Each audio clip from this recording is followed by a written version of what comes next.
మనం bullet train చూడాలంటే Japan పోవాలి.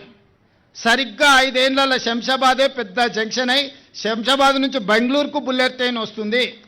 శంషాబాద్ నుంచి పూనాకు బుల్లెట్ ట్రైన్ వస్తుంది. శంషాబాద్ నుంచి చెన్నై వయా అమరావతి నుంచి బుల్లెట్ ట్రైన్ వస్తుంది. రేపు ఈ దేశంలో ఎవరు బుల్లెట్ ట్రైన్ చూడాలన్నా శంషాబాద్ ఎయిర్పోర్ట్ పక్కలకు రావాల్సిందే. ఇవాళ మొత్తం అనుమతులు వచ్చేసినాయి.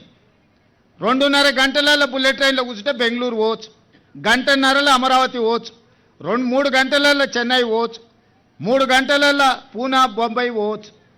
ట్రైన్లు ఎక్కి కూర్చుంటే 3 గంటలలో 7 గంట ఆడికి పోయేటట్టు ఇవాళ మనం మంజూరు చేసుకున్నాం. మనం బుల్లెట్ ట్రైన్ చూడాలంటే జపాన్ పోవాలి. సరిగ్గా 5 ఏళ్ల శంషాబాదే పెద్ద జంక్షన్ అయి శంషాబాద్ నుంచి బెంగళూరుకు బుల్లెట్ ట్రైన్ వస్తుంది.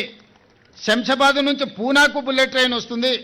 శంషాబాద్ నుంచి చెన్నై వయా అమరావతి నుంచి బుల్లెట్ ట్రైన్ వస్తుంది.